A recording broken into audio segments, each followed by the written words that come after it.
Hello and welcome to Channel 42. I'm your host, Fox Wild, and today I'm talking about black privilege. A little bit of a different perspective on things. My goal here is to talk about certain things, and hopefully you won't get offended, but you probably will, because of something that's, well, we'll leave that for those that talk about it. Black fatigue, and white fatigue, all these fatigue things, but I'm just going to mention it casually because I want to offer a different perspective on things. What exactly is a privilege? Well, a privilege is being able to do something that other people cannot. Take the N-word, for example. If I were to use that very word, I would get canceled immediately, and it would be wrong of me. Now, you may look at me and think you're just a white guy talking about it. Well, I'm not as white as I appear. My DNA test proves that. Well, I am Jewish, and it's not very far back to the 1800s, and there's a lot of brown-skinned Jew in me. And if you get kind of into like the 1900s, well, I've got some American, well, actually right after World War I. I'm got a little bit of American Indian in me, so I'm officially an all-American mutt. Of course, a lot of that is, the predominance of what I am is European Jew. So, yeah. I look pretty white, but I tan a little differently than your average European because I have those other races in me. But what is a privilege? Like I said, being able to say or do things that another race or people could not do, given the example I used before. And taking a look at this from a different perspective, being able to say that word is a privilege. What else do black people have that makes them privileged over white people? Well, there's this, used to be affirmative action, now I believe it's EID hiring, which also extends to women.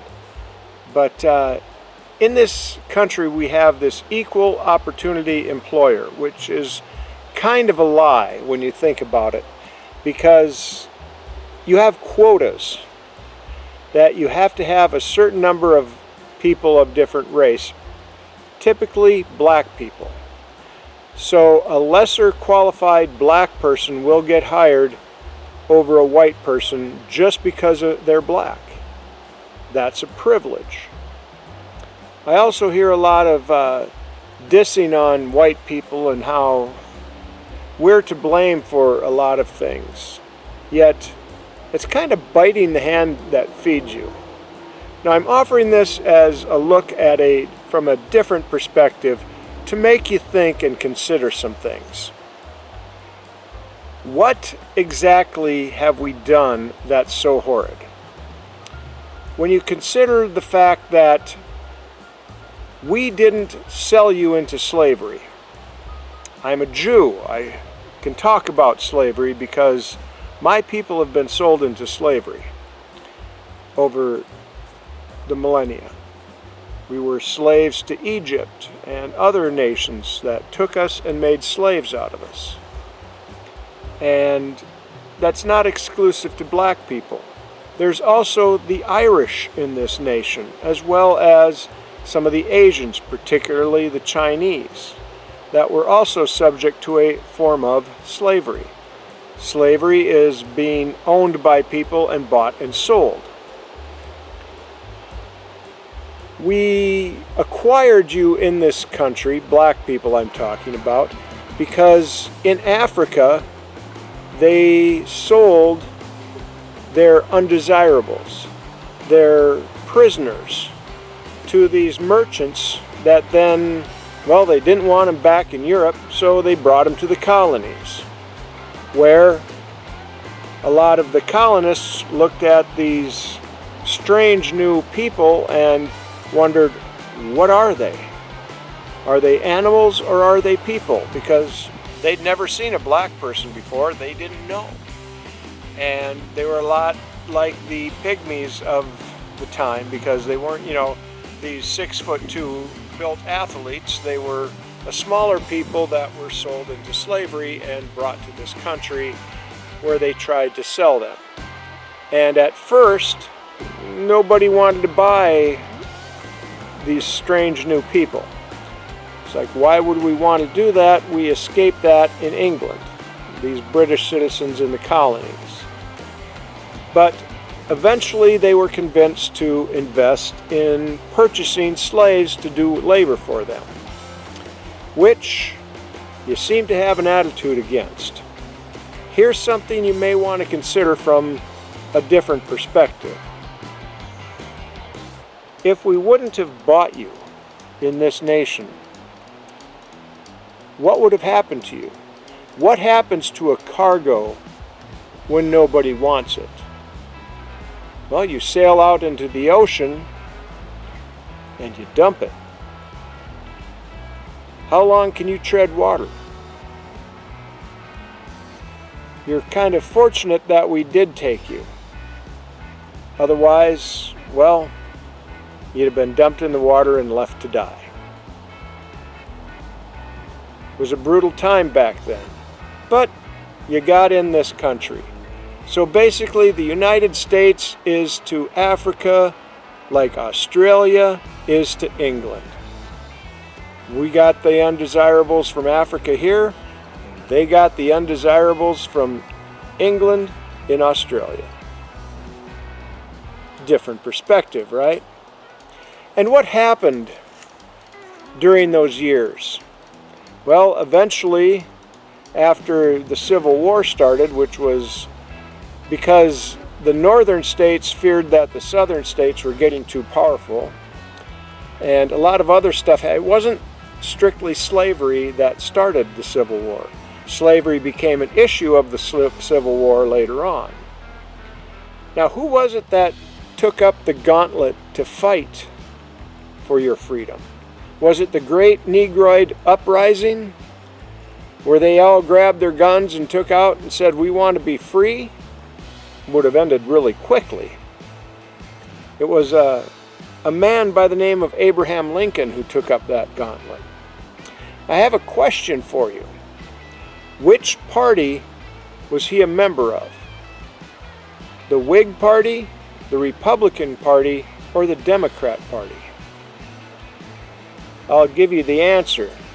He was the first Republican president, and thus created the end of the Whig Party. The ones who wanted to fight for slavery and keeping the southern states separate from the northern states and to prove their power, why, those were the good Southern Democrats that y'all seem to support now. Kind of biting the hand that feeds you. And Abraham Lincoln was white. So it was white people that fought for your freedom and died for your freedom. And later on, it was white people that fought to get you the right to vote. The other thing that you seem to forget is, being here in America, a lot of bad stuff didn't happen to you. Do you know what apartheid is? Now, in Africa, during the times of apartheid, black people, well, you could just mow them down in the streets if you wanted to, effectively. A lot of black people died because of fighting. And they couldn't have stood up for their rights like they did here in America. Martin Luther King Jr. never would have lasted as long as he did in Africa during apartheid. The other thing you weren't a part of was the events that happened in a place called Rwanda. I believe it was 1992. What happened there was, well, a bunch of dark-skinned blacks didn't like the Tutsis so much. They were the light-skinned black people. And there was well over 1 million of these light-skinned blacks that were mowed down, murdered by the dark-skinned blacks. You weren't a part of that. You were safe here in America, where you were able to fight for your rights and build your lives up and become better people. Yet, you want appropriations and money. What else is slavery? I mean, besides HUD housing that we have nowadays, where people are effectively bought and sold, where they're selling everybody. Black people were sharecroppers, indentured servants, as were the Irish. They too were subject to this new form of slavery after the Emancipation Proclamation, where you couldn't own slaves. So what they came up with instead was indentured servants and sharecroppers, where they always managed to keep you in debt enough to where you had to keep working effectively for nothing. And then there's the businesses that had people, like the railroad, where the Chinese and the Irish predominantly worked for the railroad. And Tennessee Ernie Ford has a song in which he talks about, I owe my soul to the company store. Well, I picked up my shovel and I walked to the mine. You owed your soul to the company store. They effectively owned you. And in the case of sharecroppers and especially indentured servants, a lot of times your debt was sold to other people, kind of like what banks do with your debt today. So they were still buying and selling people, kind of like what HUD housing and various programs do today. So it's more than just black people that were treated poorly by this nation. Then there's the case of inclusion, not exclusion. What I'm talking about, and here's a different perspective on blackface. Now, doing blackface today would be a very horrid thing. I think we would all agree on that today. There's no place for it. However, back in the time when blackface existed, do you know why it existed? Can you articulate why blackface existed at all? Any ideas? Well, segregation is why. Because black people and white people could not appear on a stage together, be it in a play or in the production of the theater of movies, motion pictures, moving pictures.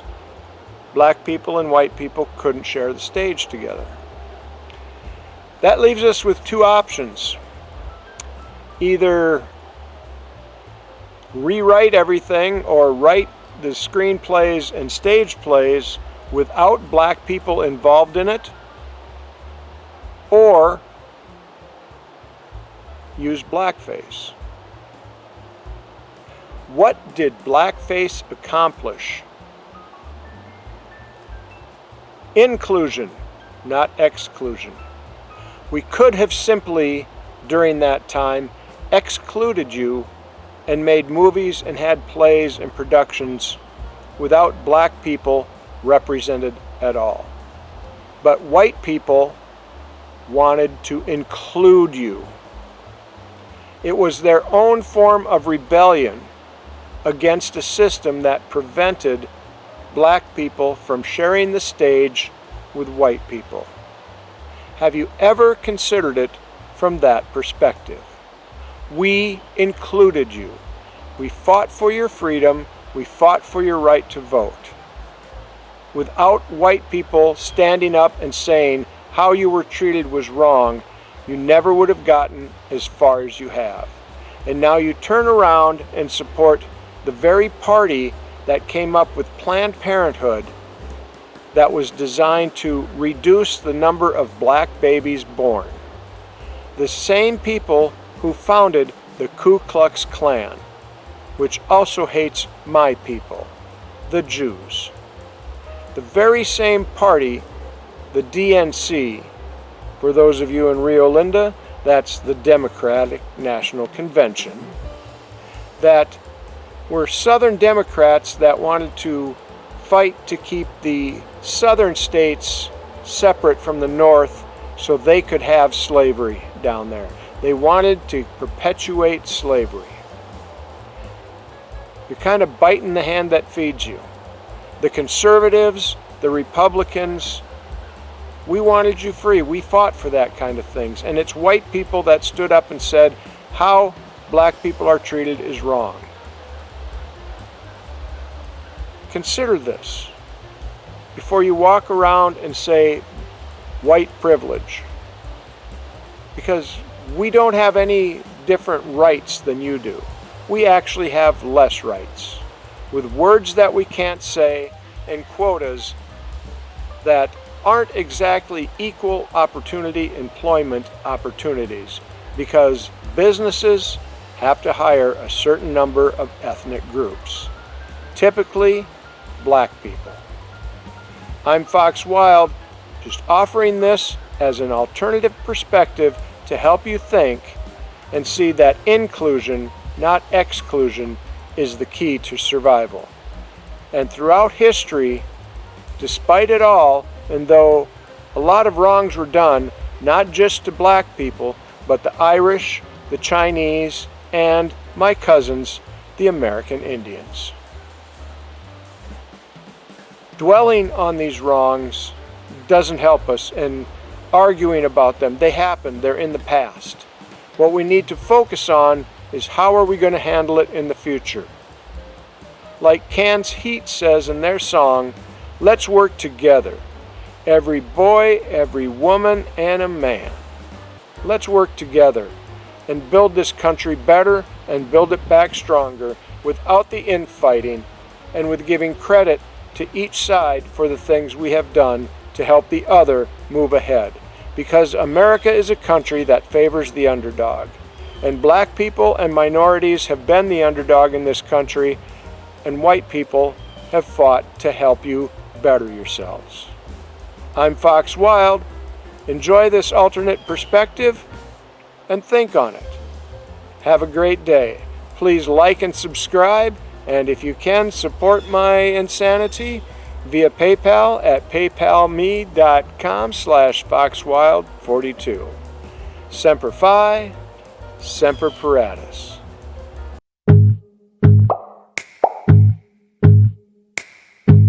I'm so back.